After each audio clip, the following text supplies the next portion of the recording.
Hello everybody, welcome to another day in Cosmoteer, and we're going to go ahead and show you how to change your flight direction so that you can build diagonal facing ships. So you come over here and hit that little button, and I change the flight direction to the way that you have your ship facing. In this case it's southeast, and I have it facing that way. And so then once you change the direction, you can come over to the builder and you can see that it's now facing this way upon building it, so you can actually see how it's actually built. Now another thing that you can learn here as well is using these moving walkways, and if you use them correctly and use them properly, you can use less crew members in how you actually build your ships. They can also look cooler and be built this particular way. Now obviously seeing it in action and going through it is definitely a thing, so you can see how this actually utilizes. This is on their ship of 72, fighting a ship that's actually has a bigger cost value, and by design you can see how it actually does versus this other ship. Let's zoom out a little bit here.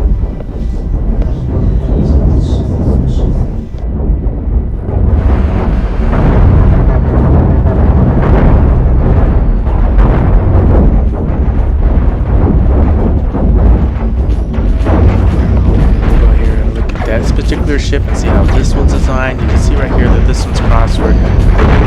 Move up, get down, and then they can distribute everything properly. This ship design right here, as you see, they have to the AI tries to take out the right flank and then takes out the left flank, and then you have your armor in the middle. This is one of my more nicely looking ships that is designed this way so that I can fit this way. But utilizing the crew itself, even though this ship costs more and has a little bit more crew, it still doesn't compete against a ship like this, which is utilizing the actual moving walkways even better. And you can see how the crew goes in and out.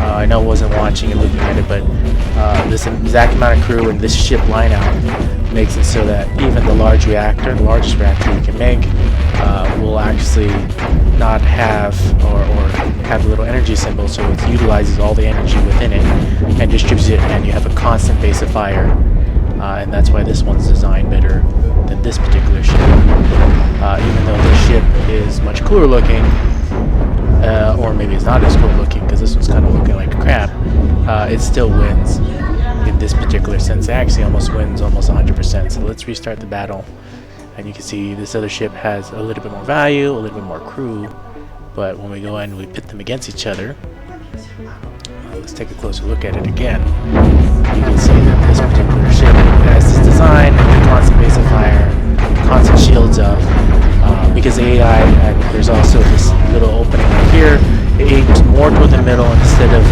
this is an easier target straight to the reactor compared to trying to take out the guns in that sense. And where this one, it does have the design where you also have the constant base of fires for the guns up front. You can see right here that it gets taken out fairly quickly.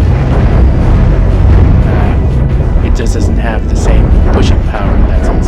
Now this ship still feels like it's getting either worked or destroyed, but as you can see, it can push out more damage, has protections, it has layers and layers of shields protecting its main ion beam, while you still also have a constant base of fire from the side as well.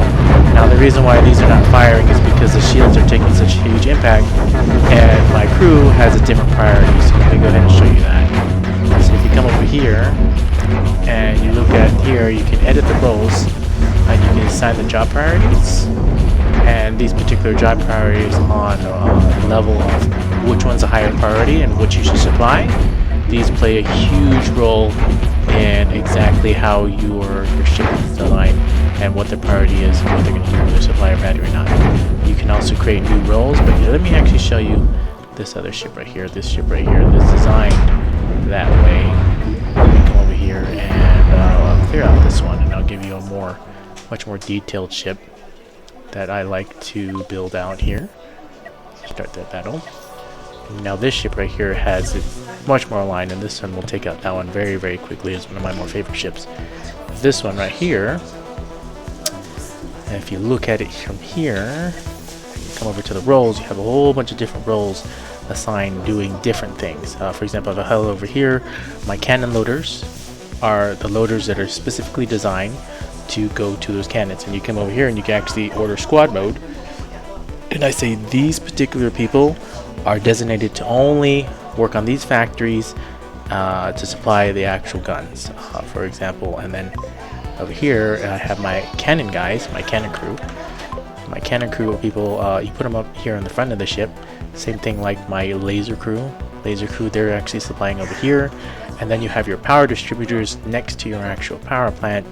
So actually, they quickly get all the bunkers going as soon as activity happens and pull out and actually start going. And then you also have the guys specifically designed for point defense. So these guys right here are for your point defenses, for missiles, nukes, and other type of things when they're shooting at you. And you have all these different people that are very, very important for your design in your ship and how it's outlined. So not only moving walkways, but assigning where they're put, where they're positioned. And as soon as the battle begins, you watch them go in action. So let's go ahead and see this exactly how this works. So right here, as soon as the action starts, it starts running out actual bunkers. They start moving. You have your loaders right here going directly, specifically loading in your cannons, and they're coming over here. You can see on the top right, easily and quickly just demolishes this other ship. So now let's go ahead and let's pit these two kind of ships against each other and see how they actually work. So we'll come over here and let's pit two of these type of ships together. Now this ship right here that's designed and how I designed it can pit against a lot of those other ships that were newly released and designed. I really like this particular design because you have a flank of basically 6 cannons on both sides. You can see right here, because the middle section is heavily armored, they're trying to flank out, AI is trying to flank out the guns first on both sides before taking out the middle, and you have this constant pace of fire going back and forth. And you can see that this ship also has a lot of boosters, so there's a lot of movability. When you're playing by yourself, you can actually flank and rotate, easily fly behind the enemy, flank them from behind, find their weak points, and destroy them. Now the one flaw with this particular ship, as you can see, is the back. The back's not as armored, but because of so maneuverability and the cannons can actually shoot in a near huge arc left and right, you'll see that this ship design as well, these two cannons right here, will have super heavily armored, and they're not taken out. You have these large shields that are protecting you. You have this side base. They're the last cannons actually destroyed, and they just constantly are firing and doing really massive amount of damage. Doing very, very well. So thank you for watching.